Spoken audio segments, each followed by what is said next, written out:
दोस्तों, क्या आपने कभी सोचा था कि एक रात में ऐसा तूफान उठ सकता है जो बांग्लादेश की सरकार को झकझोर कर रख देगा? वो रात जब बांग्लादेश की सरहदों पर सन्नाटे का राज था, लेकिन घने अंधेरे में एक अदृश्य आंधी उठ रही थी। न सेना कुछ कर पाई, न उनके दोस्त चीन और पाकिस्तान मददगार साबित हुए। जंगलों की सन्नाटे में पहाड़ों की ऊंचाइयों को फांदते हुए 300 खतरनाक कमांडो चुपचाप 271 किलोमीटर की जमीन पर कब्जा कर गए। सुबह की पहली किरण के साथ बांग्लादेश के होश उड़ गए। सेना के टेंट खाली, हथियार बिखरे हुए और जमीन पर किसी और का झंडा लहरा रहा था। लेकिन सवाल यह है, ये कमांडो कौन थे, कहां से आए थे और उनका मकसद क्या था? यह हमला साधारण नहीं था। यह एक सुनियोजित रणनीति का हिस्सा था जिसने बांग्लादेश को घुटनों पर ला दिया। और जो बात इसे और खतरनाक बनाती है वो है इस पूरे घटनाक्रम में भारत का नाम बार बार सामने आना। क्या भारत इसके पीछे है या यह भारत को फंसाने की साजिश है? और आखिर बांग्लादेश के दोस्त चीन और पाकिस्तान क्यों खामोश बैठे हैं? दोस्तों, यह सिर्फ एक घटना नहीं बल्कि पूरी दुनिया को हिला देने वाली कहानी की शुरुआत है। आज हम आपको दिखाने वाले हैं उस रणनीति का हर पहलू जिसने बांग्लादेश की सीमाओं को हिलाकर रख दिया। लेकिन इससे पहले कि हम आपको इस रहस्य से पर्दा उठाकर सच्चाई बताएं, उससे पहले अगर आप भी भारत की रणनीतिक सोच और ताकत पर गर्व करते हैं तो इस वीडियो को लाइक करके कमेंट बॉक्स में जय हिंद जरूर लिखें, क्योंकि जय हिंद कहना हम सब के लिए गर्व की बात है। दोस्तों, अब बात उस ताकत की जो बांग्लादेश के 271 किमी के इलाके पर कब्जा कर चुकी है और बांग्लादेश की सेना को सांस तक लेने का मौका नहीं मिला। यह ताकत कोई और नहीं बल्कि अराकान आर्मी है। लेकिन सवाल उठता है, आखिर ये अराकान आर्मी है क्या? अराकान आर्मी म्यांमार की एक बेहद खतरनाक अलगाववादी सेना है जो म्यांमार के रखाइन राज्य को आजाद कर एक अलग देश बनाना चाहती है। इसकी शुरुआत साल 2009 में हुई थी। शुरुआत में यह केवल कुछ 100 लड़ाकों का एक छोटा सा समूह था। लेकिन दोस्तों, वक्त बदलते देर नहीं लगती। धीरे धीरे अराकान आर्मी ने अपना विस्तार किया और आज ये 3000 से भी ज्यादा गोरिल्ला कमांडो की सेना बन चुकी है। ये लड़ाके गोरिल्ला युद्ध के मास्टर माने जाते हैं। जंगल, पहाड़, नदी, नाले, इनके लिए यह सब खेल के मैदान जैसे हैं। ये ऐसी जगहों पर लड़ते हैं जहां दुश्मन सोच भी नहीं सकता। अब सबसे बड़ा सवाल ये है कि बांग्लादेश आखिर इनके निशाने पर क्यों आया? ये घटना यहीं और दिलचस्प हो जाती है। म्यांमार और बांग्लादेश की सीमा पर एक इलाका है कॉक्स बाजार और चटगांव। दोस्तों, यही वह जगह है जहां लाखों रोहिंग्या शरणार्थियों के कैंप बने हुए हैं। अब इन शरणार्थी कैंपों की आड़ में अराकान आर्मी ने अपना खेल खेला। ये लड़ाके पहले रोहिंग्या के भेष में बांग्लादेश की सीमा में चुपचाप घुस गए। बांग्लादेश की सरकार को जरा भी भनक नहीं लगी। धीरे धीरे इन लड़ाकों ने अपना जाल बिछाना शुरू कर दिया। उन्होंने बांग्लादेश के स्थानीय माफिया और तस्करों से हाथ मिला लिया। जंगलों और गांवों में अपने ठिकाने बना लिए। सोचिए दोस्तों, ये सब इतनी खामोशी से हुआ कि बांग्लादेश की सेना को कानों कान खबर तक नहीं हुई। और फिर एक रात जब बांग्लादेश सो रहा था, तभी ये 300 गोरिल्ला कमांडो जंगलों और पहाड़ों से निकले और 271 किमी का पूरा इलाका अपने कब्जे में ले लिया। सुबह जब बांग्लादेश की सेना ने आंखें खोलीं तो उनके पैरों तले जमीन खिसक चुकी थी। जिन गांवों में बांग्लादेश का झंडा फहराता था, वहां अब अराकान आर्मी का कब्जा था।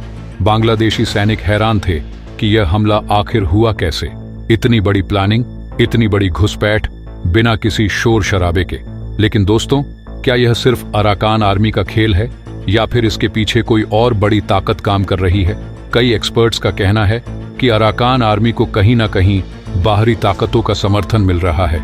यहाँ शक की सुई सीधा चीन की ओर घूमती है, क्योंकि चीन का इतिहास रहा है कि वह अपने फायदे के लिए ऐसे छोटे छोटे विद्रोहियों को सहारा देता है। चीन चाहता है कि दक्षिण एशिया में उसकी पकड़ मजबूत रहे। दूसरी तरफ पाकिस्तान भी बांग्लादेश के हालातों पर नजरें गड़ाए बैठा है। पाकिस्तान को यह देखकर कहीं ना कहीं खुशी हो रही है कि बांग्लादेश की सेना कमजोर साबित हो रही है। लेकिन असल सवाल यह है कि क्या अराकान आर्मी सिर्फ म्यांमार की लड़ाई लड़ रही है या बांग्लादेश पर उसकी अलग योजनाएं हैं? चीन और पाकिस्तान का इस घुसपैठ में कितना हाथ है? क्या बांग्लादेश इतनी बड़ी चुनौती का सामना कर पाएगा? दोस्तों, इस पूरे घटनाक्रम ने एक बात तो साफ कर दी है कि बांग्लादेश की सीमाएं पूरी तरह सुरक्षित नहीं हैं। अराकान आर्मी जैसे छोटे समूह ने यह साबित कर दिया कि अगर सही रणनीति और गोरिल्ला ताकत हो तो देश की सेना को भी चकमा दिया जा सकता है। अब बांग्लादेश की सरकार सन्नाटे में है, ना कोई बयान आ रहा है और ना ही कोई ठोस कार्रवाई। लेकिन इस घटना के बाद पूरी दुनिया की नजरें इस पर टिक गई हैं। क्या बांग्लादेश अराकान आर्मी का मुकाबला कर पाएगा या फिर यह मामला और भी भयानक मोड़ लेगा? दोस्तों, बांग्लादेश की सीमा पर जब अराकान आर्मी का कब्जा हुआ तो हर किसी के मन में एक ही सवाल उठा कि आखिर बांग्लादेश की सेना और सरकार सो क्यों रही थी?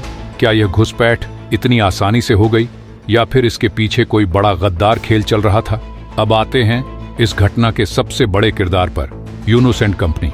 ये नाम सुनते ही बांग्लादेश की राजनीति, माफिया और भ्रष्टाचार का एक ऐसा चेहरा सामने आता है जिसने देश की सुरक्षा को नीलाम कर दिया। दोस्तों, ये वही लोग हैं जिन्होंने रोहिंग्या शरणार्थियों के नाम पर अपनी तिजोरियां भरी और देश की सुरक्षा से खिलवाड़ कर डाला। बांग्लादेश के अंदर कुछ बड़े नेता, माफिया डॉन और उनके करीबी लोग ही इस खेल के असली सूत्रधार हैं। इन्हीं लोगों ने अराकान आर्मी को धीरे धीरे पनपने का मौका दिया। सोचिए दोस्तों, शरणार्थियों के नाम पर सरकार से पैसा आता था, विदेशी फंडिंग होती थी, लेकिन वह पैसा उन शरणार्थी कैंपों तक पहुंचने के बजाय यूनुस एंड कंपनी की जेबों में चला जाता था। अब सवाल यह है कि उस पैसे का इस्तेमाल कहां हो रहा था? जवाब चौंकाने वाला है। वह पैसा सीधा अराकान आर्मी के पास जा रहा था। शरणार्थियों के भेष में घुस से लड़ाकों के लिए हथियार खरीदे गए, जंगलों में ठिकाने बनाए गए। स्थानीय माफिया को रिश्वत देकर अराकान आर्मी ने अपनी जड़ें मजबूत कर लीं। लेकिन दोस्तों, जब तक बांग्लादेश सरकार और सेना को यह बात समझ में आई, तब तक बहुत देर हो चुकी थी। अब यूनुस एंड कंपनी खुद डर के साए में जी रही है, क्योंकि अराकान आर्मी का मकसद सिर्फ 271 किमी जमीन पर कब्जा करना नहीं है। उनका असली प्लान है पूरी व्यवस्था को हिला देना।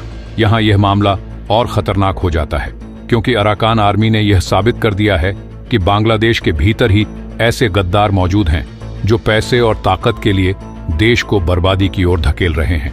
वैसे दोस्तों, आपको क्या लगता है, बांग्लादेश के साथ जो हो रहा है, क्या वो सही हो रहा है? एक भारतीय होने के नाते आप क्या सोचते हैं? अपनी राय मुझे कमेंट बॉक्स में जरूर बताएं। वीडियो को लाइक नहीं किया है तो वीडियो को लाइक करके चैनल को सब्सक्राइब जरूर कर लें। मिलते हैं अगले वीडियो में। जय हिंद, जय भारत।